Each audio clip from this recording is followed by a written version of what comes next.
Hello again for The Hobbit by JRR Tolkien, and we're in chapter 9, Barrels Out of Bond. We've just had the first half of chapter 9 in which Bilbo has rescued the dwarves from their cells in the castle of the Elven King underground. So following the Hobbit, down into the lowest cellars they crept. They passed a door through which the chief guard and the butler could be seen still happily snoring with smiles upon their faces. The wine of Dorwinion brings deep and pleasant dreams. There would be a different expression on the face of the chief guard next day, even though Bilbo, before they went on, stole in and kind-heartedly put the keys back on his belt. "That will save him some of the trouble he is in for," said Mr. Baggins to himself. "He wasn't a bad fellow, quite decent to the prisoners. It will puzzle them all too. They will think we had a very strong magic to pass through all those locked doors and disappear. Disappear! We have got to get busy very quick, if that is to happen." Balin was told to watch the guard and the butler, and give warning if they stirred. The rest went into the adjoining cellar with the trapdoors. There was little time to lose. Before long, as Bilbo knew, some elves were under orders to come down and help the butler to get the empty barrels through the doors down into the stream. These were in fact already standing in rows in the middle of the floor waiting to be pushed off. Some of them were wine barrels, and these were not very much use, as they could not easily be opened at the end without a deal of noise, nor could they easily be secured again. But among them were several others, which had been used for bringing other stuffs, butter, apples, and all sorts of things, to the king's palace. They soon found 13 of these, with room enough for a dwarf in each. In fact, some were too roomy, and as they climbed in, the dwarves thought anxiously of the shaking and the bumping they would get inside, though Bilbo did his best to find straw and other stuff to pack them in as cosily as could be managed in a short time. At last, 12 dwarves were stowed.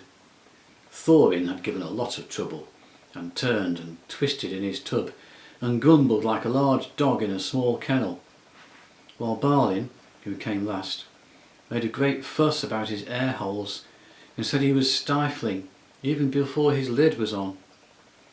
Bilbo had done what he could to close holes in the sides of the barrels, and to fix on all the lids as safely as could be managed.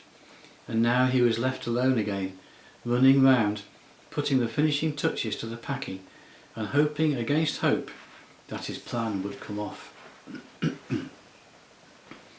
It had not been done a bit too soon.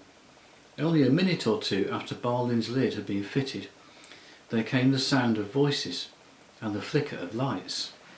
A number of elves came laughing and talking into the cellars, singing snatches of song. They had left a merry feast in one of the halls, and were bent on returning as soon as they could. "Where's old Gallion the butler?" said one. "I haven't seen him at the tables tonight. He ought to be here now to show us what is to be done." "I shall be angry if the old slow coach is late," said another. "I have no wish to waste time down here while the song is up." "Ha ha!" came a cry. "Here's the old villain with his head on a jug. He's been having a little feast all to himself, and his friend the captain." "Shake him! Wake him!" shouted the others impatiently. Gallion was not at all pleased at being shaken and woken up, and still less at being laughed at. "You're all late," he grumbled. "Here am I waiting and waiting down here, while you fellows drink and make merry, forget your tasks. Small wonder if I fall asleep from weariness." "Small wonder," they said, "when the explanation stands close at hand in a jug. Come, give us a taste of your sleeping draught before we fall to.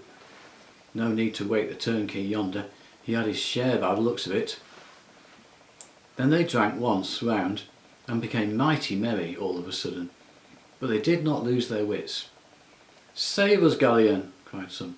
"You began your feasting early and muddled your wits.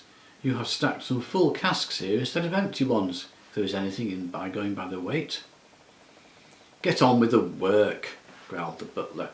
"There is nothing in the feeling of weight in an idle tosspot's arms. These are the ones to go, no others. Do as I say." Very well, they answered, rolling the barrels to the opening. "On your head be it if the king's full butter tubs and his best wine is pushed into the river for the late men to feast on. Roll, roll, roll, roll, roll, roll, rolling down the hole. Heave ho, splash, bump, down they go, down they bump." So they sang, as first one barrel and then another rumbled to the dark opening and was pushed over into the cold water some feet below. Some were barrels that really were empty. Some were tubs neatly packed with a dwarf in each.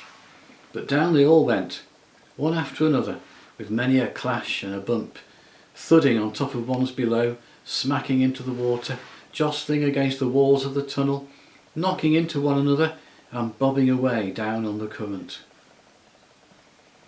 It was just at this moment that Bilbo suddenly discovered the weak point in his plan. Most likely you have seen it some time ago and have been laughing at him, but I don't suppose you would have done half as well yourselves in his place. Of course, he was not in a barrel himself, nor was there anyone to pack him in, even if there had been a chance. It looked as if he would certainly lose his friends this time. Nearly all of them had already disappeared through the dark trapdoor, and get utterly left behind and have to stay lurking as a permanent burglar in the elf caves forever. For even if he could have escaped through the upper gates at once, he had precious small chance of ever finding the dwarfs again. He did not know the way by land to the place where the barrels were collected. He wondered what on earth would happen to them without him, for he had not had time to tell the dwarves all that he had learned, or what he had meant to do once they were out of the wood. While all these thoughts were passing through his mind, the elves, being very merry, began to sing a song round the river door. Some had already gone to haul on the ropes which pulled up the portcullis at the water gate, so as to let the barrels out as soon as they were all afloat below. Down the swift dark stream you go, back to lands you once did know. Leave the halls and caverns deep, leave the northern mountains steep, where the forest wide and dim stoops in shadow grey and grim. Float beyond the world of trees, out into the whispering breeze, past the bushes, past the reeds, past the marshes' waving weeds, through the mist that riseth white, up from mere and pool at night. Follow, follow, stars that leap, up the heavens cold and steep.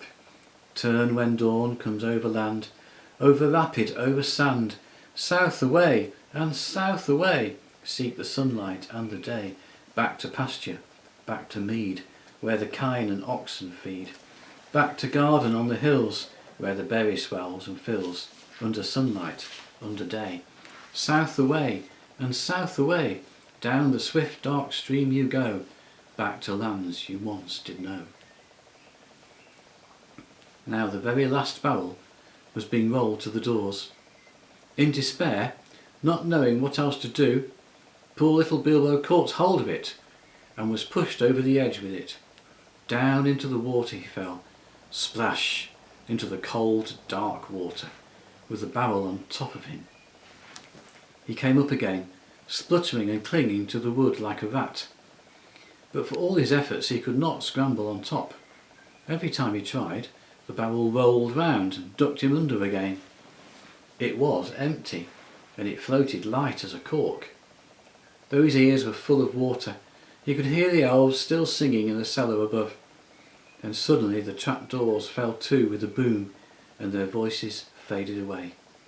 He was in the dark tunnel, floating in icy water, all alone, for you cannot count friends that are packed up in barrels. Very soon a grey patch came in the darkness ahead. He heard the creak of the water gate being hauled up, and he found that he was in the midst of a bobbing and bumping mass of casks and tubs, all pressing together to pass under the arch and get out into the open stream. He had as much as he could do to prevent himself from being hustled and battered to bits. But at last the jostling crowd of barrels began to break up and swing off, one by one, under the stony arch and away. Then he saw that it would have been no good if he had managed to get astride his barrel, for there was no room to spare, not even for a hobbit, between the top of the barrel and the suddenly stooping roof where the gate was.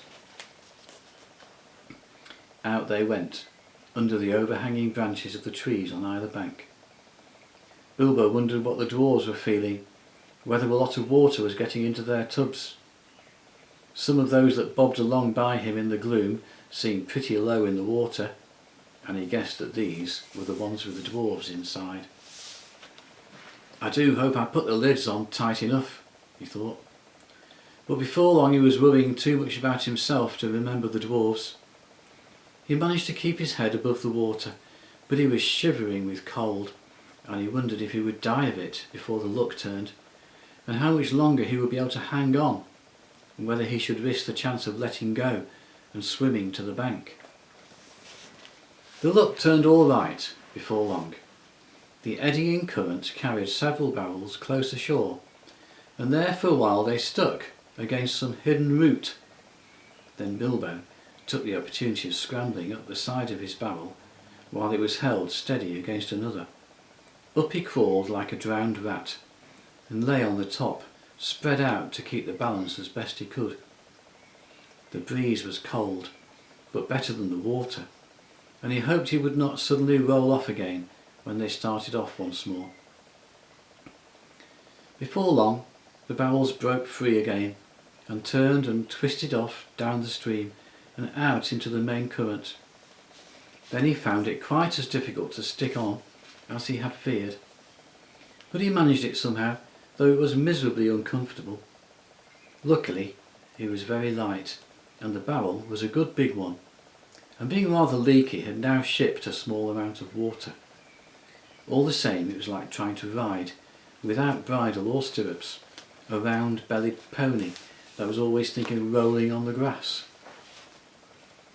Here's a picture of several of the barrels floating down the stream and getting caught in tree roots.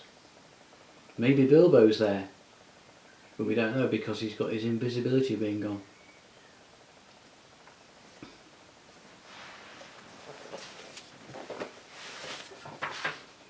And in this way, at last Mr. Baggins came to a place where the trees on either hand grew thinner. He could see the paler sky between them. The dark river opened suddenly wide, and there it was joined to the main water of the forest river, flowing down in haste from the king's great doors.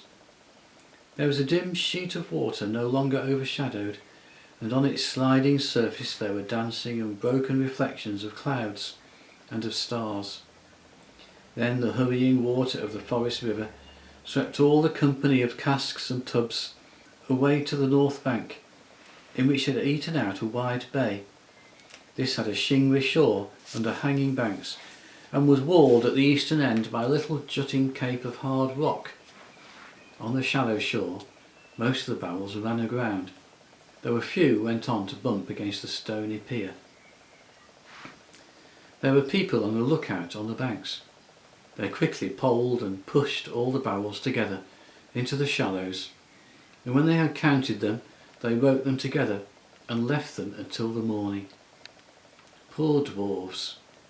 Bilbo was not badly off now. He slipped from his barrel and waded ashore.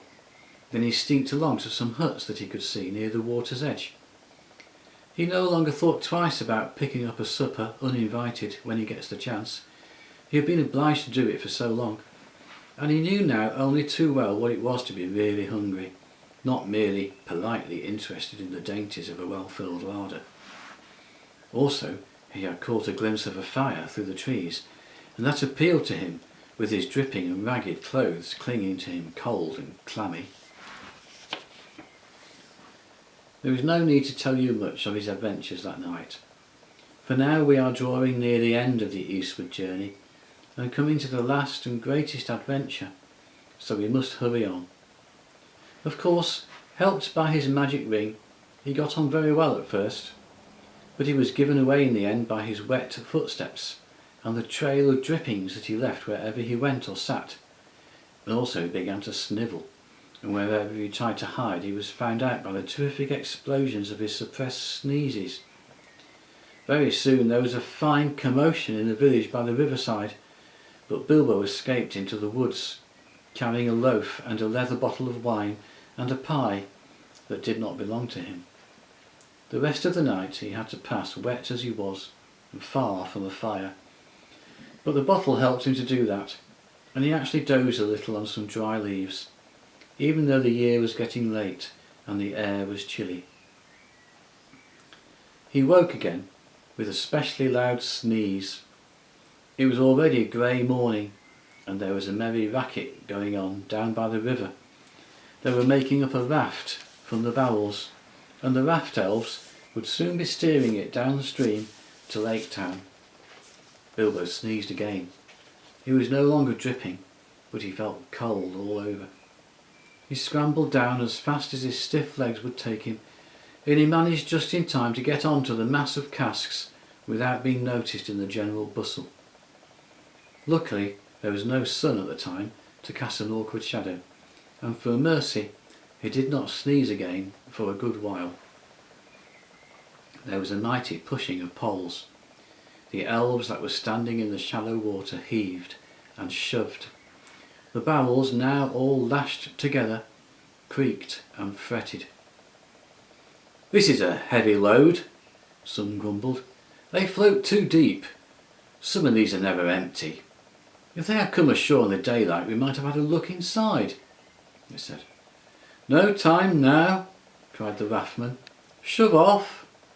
And off they went at last, slowly at first, until they had passed the point of rock where other elves stood to fend them off with poles, and then quicker and quicker as they caught the main stream and went sailing away down towards the lake. They had escaped the dungeons of the king and were through the wood, but whether alive or dead still remains to be seen. Down here, bottom left, is a little picture of one of the dwarves inside his barrel. So next time, Chapter 10, A Warm Welcome.